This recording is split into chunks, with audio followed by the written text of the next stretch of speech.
what is up, people? So I had a lot of really good questions that you guys asked over on my Instagram earlier today, so I wanted to answer like the better ones. I'm gonna keep this like reasonably short and sweet, but I just felt like I could probably give a better answer since I have a little bit more time to kind of elaborate on why I think what I think. So let's get started, I guess, just jump straight in. First one was from Casper.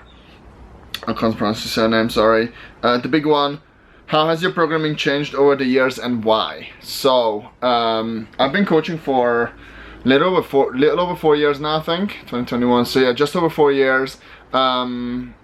And I've learned a lot, man. I would say the biggest lesson I've learned, like, over the last 4 years has been not even expectations, like understanding that people have circumstances that they can't control and training is going to be affected by that.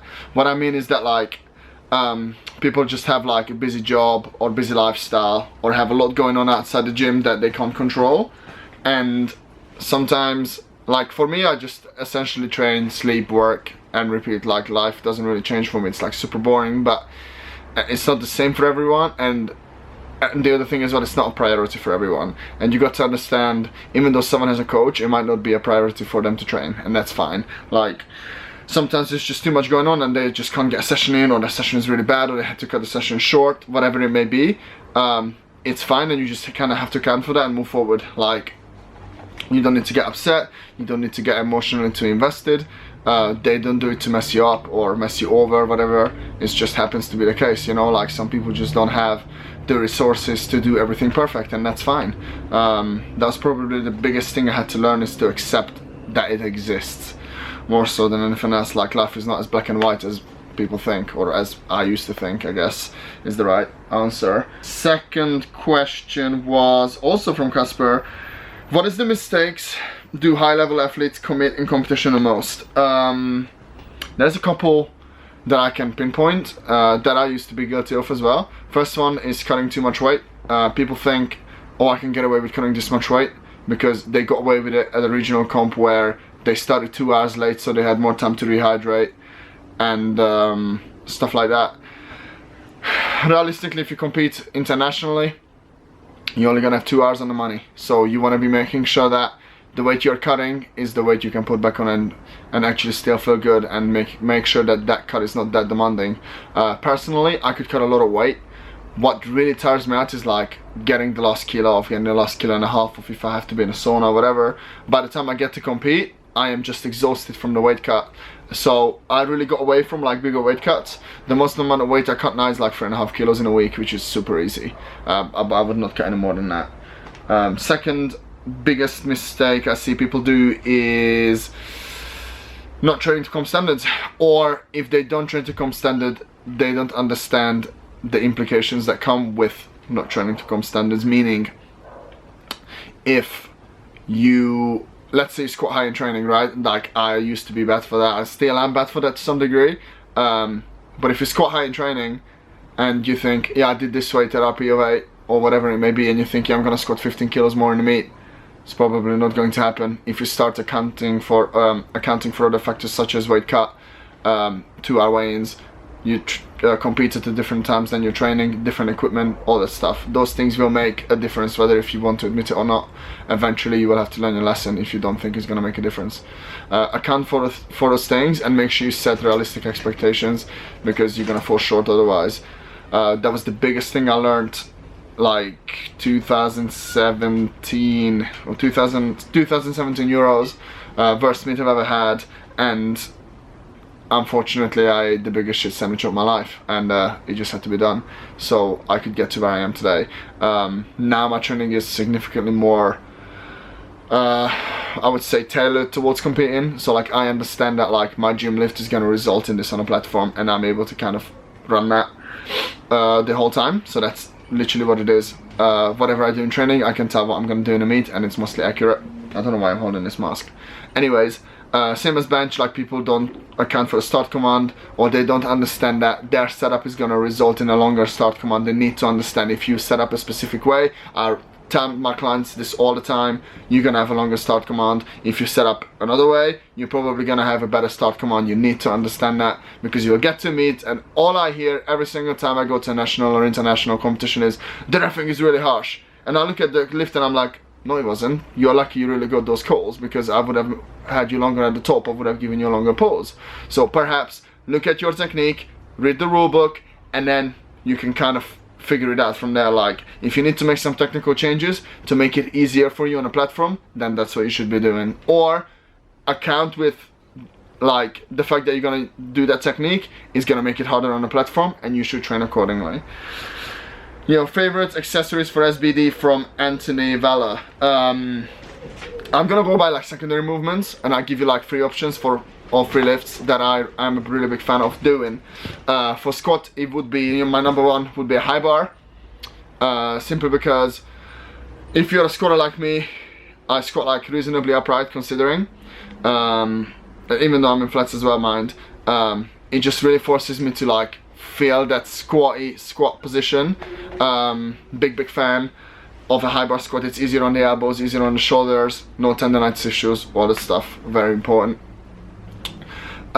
Second would be an SSB, most definitely.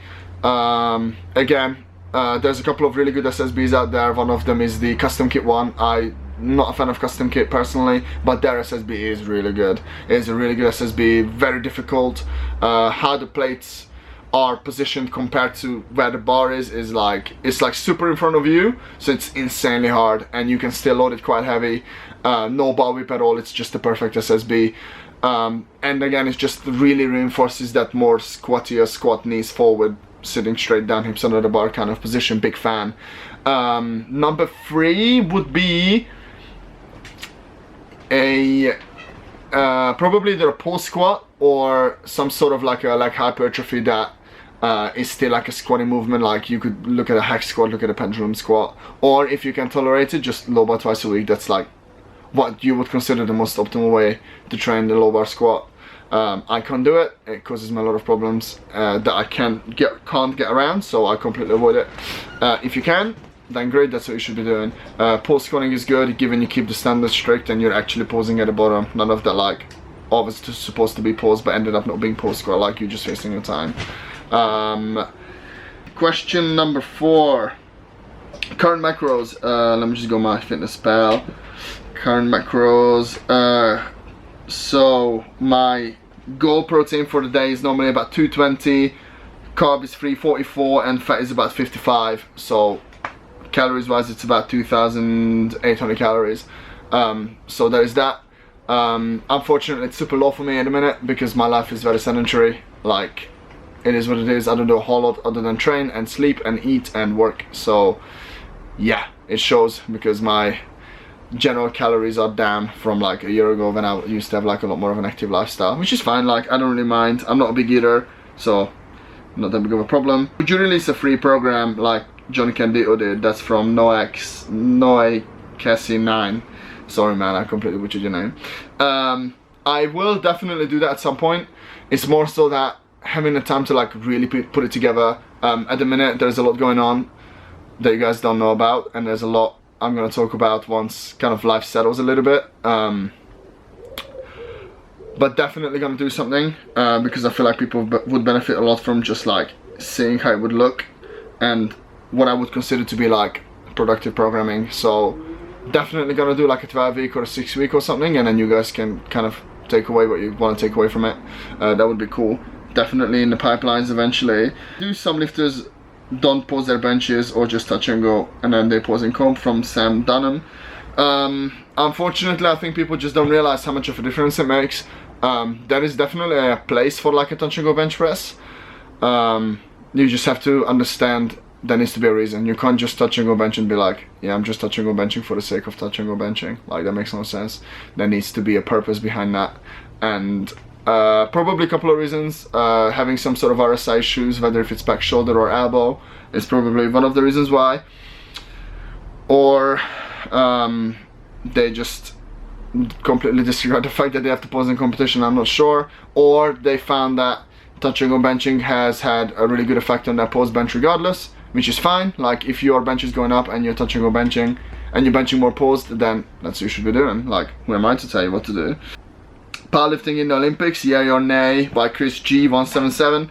No, I don't think so. Unfortunately, there's a lot of cheating going on in most of these events. People just get around the tests, and obviously oftentimes it's funded by their governments, so I would say no. I would prefer the IPF to stay where it is, and just perhaps the federation to be more for the lifters rather than for financial gain, especially like towards like the top of the IPF. That would be cool, but I'm not sure how that's gonna change. USAPL is doing a good job, so hopefully we can just take some pointers from them eventually. That would be great. Cool. So the next question was about the upcoming AGM for British Powerlifting. This year we're gonna have a re-election of the chairman and the, like, I think it's called the CEO. I'm not sure if it's considered to be a CEO, but like essentially the leader of British Powerlifting. So we have Richard Parker on the top right now. He's the one who is responsible for all the decisions. Everything has to go by him before that decision is final. Right now we have Kim, James and Dean essentially wanting to be in a position because they feel like they could do a better job. So they are campaigning to be elected, essentially, is what it is. So the AGM is in September. If you can't attend, you need to do a proxy vote by someone who's gonna be there. There's lots of people who are gonna be there. So if you don't know anyone, message me. I'll direct you towards that person. I know many people who will be there. Basically, the pros and cons are, so the current leadership of British Powerlifting is Richard Parker and I can't remember who the people are, but I think essentially what people have a problem with is it's just a little bit outdated. I feel like, and I'm part of the people too, I feel like we are just a little bit behind the times. We are not kind of keeping up with the speed of powerlifting in other countries. So with obviously Kim, James and Dean, we would bring some fresh blood into the federation. Now the only downside of that is that they don't have the experience dealing with the federation's issues, because there is a lot of issues that we have to deal with: finances, finding venues to hold competitions, the competitions not being as good as perhaps people want it to be, which the unfortunate reality is everyone wants more, but they don't know how to do it. So I'd love to hear more from the other side, from both sides rather. I'd love to hear more before I make my decision, because my decision, I haven't made my decision. My decision is yet to be made. So I'm not sure.